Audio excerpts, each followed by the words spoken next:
Assalamualaikum warahmatullahi wabarakatuh. Perkenalkan, nama saya Siti Amelia. Saya dari Fakultas Ekonomi Prodi Manajemen dari 2Ki Manajemen. Di sini saya akan menjelaskan tentang PT Bintang Indo Karya Gemilang yang ada di Brebes, Jawa Tengah. Nah, di dalam PT Bintang Indo Karya ini mencakup beberapa. Yang pertama itu ada profil bisnis PT Bintang Indo Karya. Nah, di dalam profil ini juga dibagi juga menjadi beberapa bagian. Yang pertama itu ada sejarah. Sejarah PT Bintang Indo Karya Gemilang ini perusahaan pada tahun 1968 pemerintah Indonesia mengumumkan insentif pajak baru bagi produsen lokal. Mr. Lukasa Tito menyadari akan kesempatan kehadirannya di dunia industri. Ia mendirikan PT Asia Rubber yang memproduksi spon karet dan sandal. Nah, merek sandalnya ini yaitu Lili. Cepat menjadi nama para yang dipegang di Indonesia. Pada tahun 1979, perusahaan yang sekarang disebut PT Panaruk Industri telah diversifikasikan ke sepatu olahraga. Berkat fokusnya kuat pada kualitas, PT Panaruk Industri berhasil mengekspor ke pasar negara maju seperti Eropa dan Amerika Serikat. Pada tahun 1988, Panaruk membentuk kemitraan bisnis dengan merek Adidas. Nah, hal ini merupakan tonggak utama bagi perusahaan dan segera didirikan itu kompetensi di bidang manufaktur barang mewah dan sepatu sepak bola yang berkualitas. Akibatnya, Panaruk ditunjuk sebagai football center khusus untuk merek Adidas. Dan PT ini sekarang dipimpin oleh putra Bapak Lukas, yaitu Hendrik Casmito.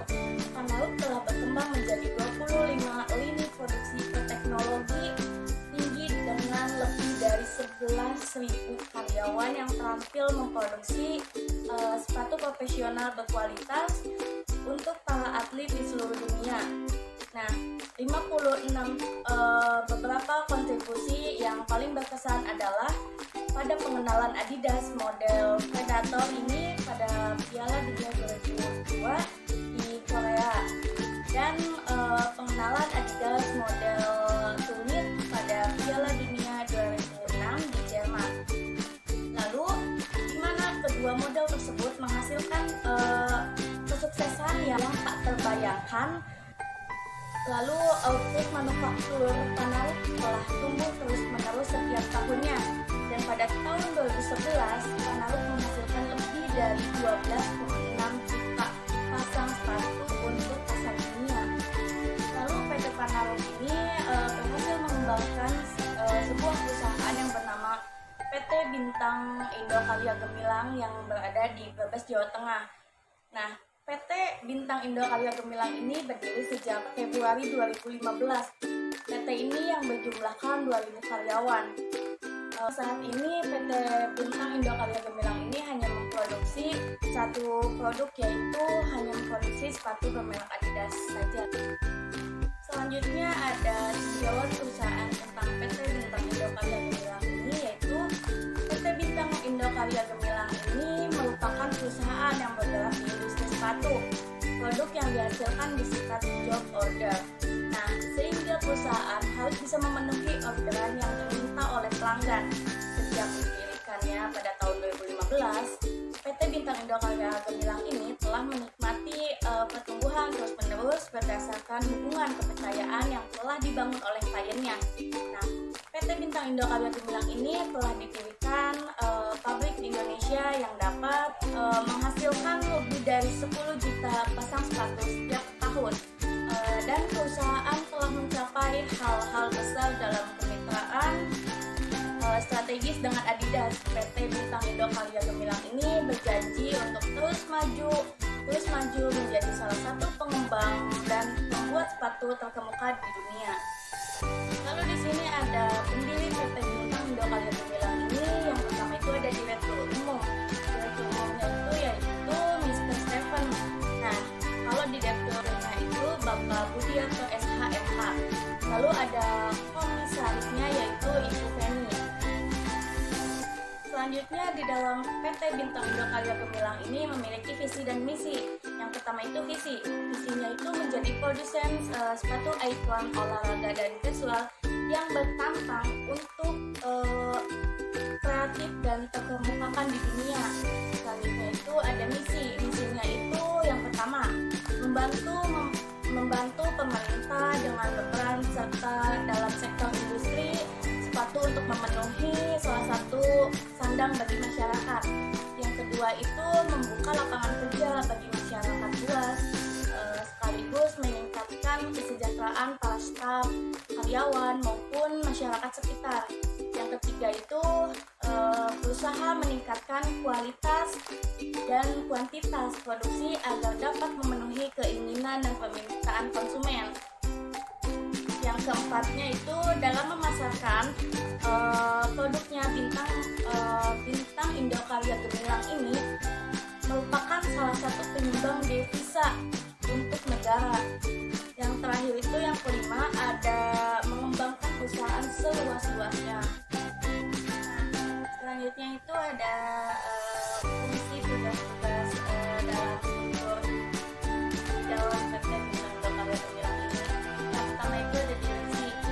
Tugasnya direksi itu yang pertama menentukan arah dan visi misi satu perusahaan serta sebagai pimpinan umum yang bertanggung jawab mengelola perusahaan.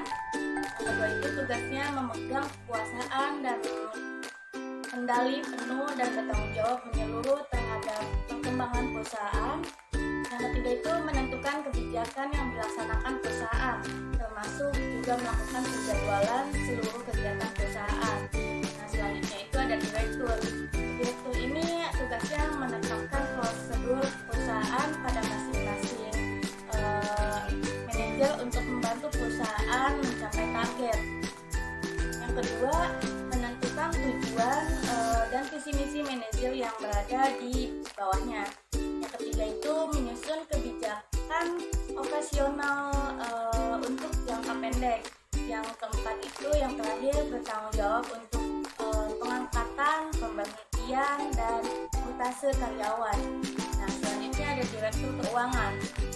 Tugasnya itu yang pertama menetapkan standar pekerjaan lapangan untuk memastikan dan menjamin tidak adanya kebocoran terkait penggunaan keuangan. Yang kedua ada pengawasan operasional mengenai keuangan perusahaan. Yang ketiga itu memberi pertanggungjawaban dalam setiap kegiatan yang terkait dengan finansial perusahaan. Lalu ada direktur HRD atau personalia. Nah, tugasnya itu membina, mengembangkan staf dalam bidang administrasi. Yang kedua itu mengembangkan sistem perencanaan HRD dan kebijakan pegawai. Yang ketiga itu memenuhi kebutuhan administrasi karyawan atau pegawai. Nah, selanjutnya itu ada manajer. Tugasnya manajer apa sih? Yang pertama itu membuat rancangan organisasi dan pekerjaan. Yang kedua itu melakukan seleksi, pelatihan, penilaian, dan pengembangan. Yang ketiga menerapkan sistem komunikasi, pengendalian, dan reward. Nah, yang keempat itu melakukan pengarahan tentang keputusan kebijaksanaan. Selanjutnya itu ada manajer HRD. Tugasnya itu mengorganisir perencanaan, program, dan mengendalikan divisi HRD. Yang kedua itu melakukan proses rekrutmen yang mencakup mencari calon karyawan, interview, dan memiliki calon karyawan. Yang ketiga itu mengenai seluruh perizinan karyawan. Selanjutnya dalam PT Bintang Indo Karya Gemilang ini ada penerapan aktivitas bisnis internasional di PT ini gitu. Yang untuk kompetensi dalam arti sebuah konsep yang mengandung arti untuk menggabungkan SPKJ, yaitu penggabungan antara skill atau keterampilan, lalu personal, atribut atau atribut keseorangan, lalu knowledge atau ilmu pengetahuan, dan tercermin dari job behavior yaitu perilaku kinerja. Nah, yang terukur dapat dianalisis sehingga bisa dilakukan evaluasi. Nah, dapat dikatakan memetakan kompetensi ketika faktor keberhasilan kinerja setiap individu tercapai. Jadi fokus utama dalam berkompetensi adalah perilaku yang memadukan keterampilan, atribut perseorangan, dan ilmu pengetahuan. Nah, faktor utama munculnya sistem manajemen berbasis kompetensi adalah adanya suatu keinginan untuk menempatkan karyawan pada posisi atau jabatan yang tepat sesuai dengan kemampuannya. Dengan istilah lain, the right man on the right place.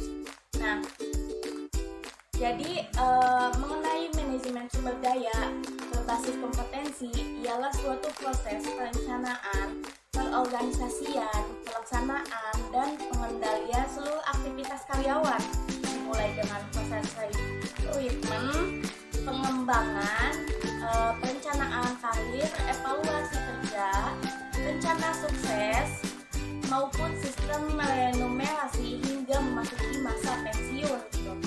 Yang mana semua proses tersebut digunakan untuk mengambil sebuah keputusan yang berlandaskan pada informasi yang akan dibutuhkan dari kompetensi sebuah jabatan atau posisi dan kompetensi setiap individu guna mencapai tujuan si perusahaan atau sebuah organisasi itu tersebut. Nah, selanjutnya ada sesi wawancara kepada salah satu pegawai di PT Bintang Indo Karya Gemilang mengenai sekilas informasi tentang PT tersebut. Ini videonya. Assalamualaikum warahmatullahi wabarakatuh, Kak. Waalaikumsalam warahmatullahi wabarakatuh. Ya, jadi pertama-tama perkenalkan ya Kak, nama saya Siti Amelia. Saya dari Universitas Wadaya Gunung Jati. Nah, di sini saya mau meminta waktu Kakak untuk sesi wawancara mengenai PT Bintang Indo Karya Gemilang untuk memenuhi tugas UAS Bisnis Internasional saya, Kak. Oh, baik Kak. Silakan nanti saya jawab semua pertanyaan dari Kakak semaksimal dan setahu saya tentang PT ini ya, Kak. Ya, Kak. Nah, saya mempunyai beberapa pertanyaan. Yang pertama itu, apa sih faktor pendukung dalam penerapan sistem manajemen kinerja berbasis kompetensi pada PT Bintang Indo Karya Gemilang ini, Kak?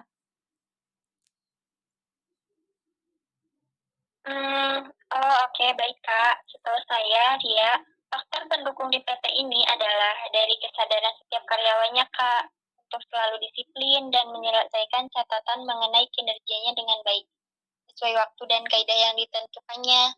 Kayak gitu sih, Kak. Lalu pertanyaan yang kedua itu, apa sih Kak ancaman terhadap PT Bintang Indo Karya Gemilang ini, Kak? Ancaman yang ada di PT ini, setahu saya sih, ya Kak, mengenai pencatatan akuntansi atau keuangan, Kak. Jadi kayak masih menggunakan pencatatan secara manual gitu, Kak. Kayak yang dicatat dulu di buku tulis, terus baru dimasukkan ke Excel untuk menginput datanya gitu. Oh, jadi secara manual ya, Kak? Iya.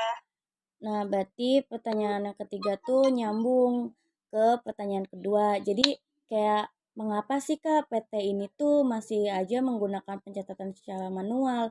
Kan secara gitu kan zaman sekarang kayak udah banyak aplikasi-aplikasi yang udah canggih, yang udah modern kayak gitu. Karena ya kalau menurut saya, yang saya tahu, pembukuan atau pencatatan secara manual ini ada kekurangan dan kelebihannya.